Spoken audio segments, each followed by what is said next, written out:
Hi, hello, welcome. My name is Lola, and I want to talk about a book.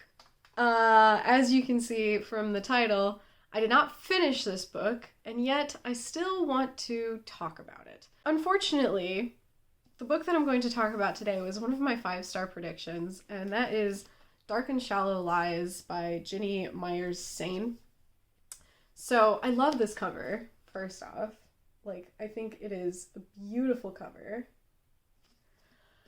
But unfortunately, this book ended up not being what I expected. So Dark and Shallow Lies is a YA kind of murder mystery thriller. But when I read the synopsis to it, I understood that it would have some supernatural elements to it, magical realism and stuff like that. Technically, it does have magical realism, but the way that it's in the story, I hated it. So the way this book starts off is you have your main character, I totally forgot her name, Alora? Is that her name? No, Alora is the friend. Okay, I forgot what the name of the main character is. But basically, she has come back to the small town in Louisiana, I think, called La Cachette, which in French means the hiding place, right? So it's already a pretty cool name of ooh, spooky place has a creepy name. And this character grew up in La Cachette, but I guess now she's living with her dad, who is in Utah or something. She's been living there for a long time. And now she's come back to La Cachette, where she had a bunch of friends. Specifically, they were a group of 10, including her. And I guess they were the special kids because they were all kind of born around the same time and they all hung out. And there's 2 twins that I guess died. I'm not entirely sure. I don't really quite remember if they killed themselves or something. And then there's her friend Alora, which is supposedly her super awesome bestie, and she has disappeared. And she has been gone for quite a while. But she, at the beginning of the book, she doesn't believe that she's dead. And yet everyone tells her, well, she has to be. No one found a body. No, nothing has been found. She is nowhere. There's no way that she's alive. She went out into the swamp and she died, right? They're probably thinking that she got eaten by a gator or something like that. Now, this is an interesting premise. And on top of that, each of them have a kind of magic that they can kind of do. It's very minor though, and I read up to 100 and something pages, and it had 0 influence on the story.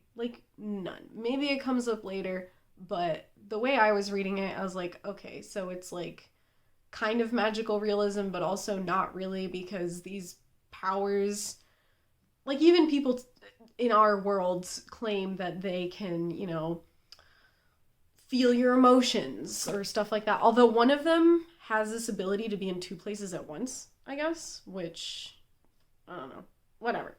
Anyways, what I did not like about this book, the reason that I DNF'd this book, is the drama.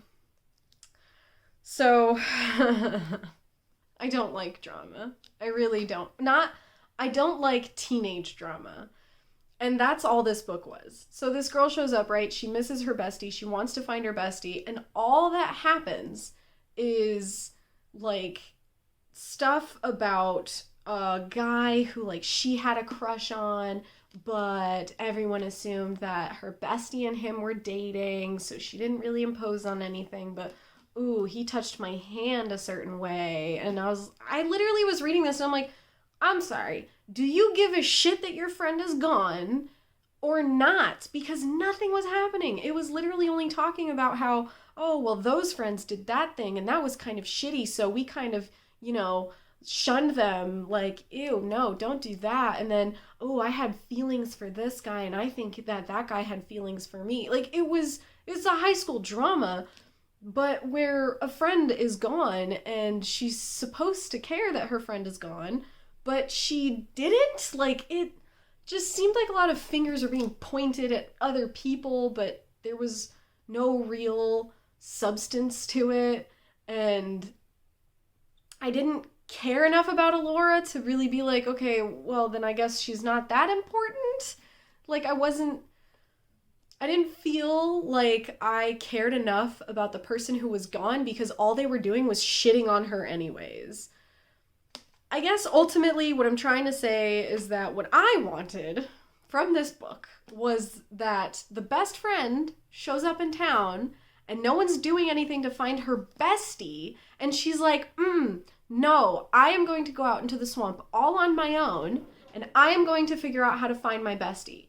And just supernatural shit happened from there. That's what I wanted. I wanted that, and I did not get that, and so I didn't like this, and I DNF'd it because I was not about to sit through teenage drama.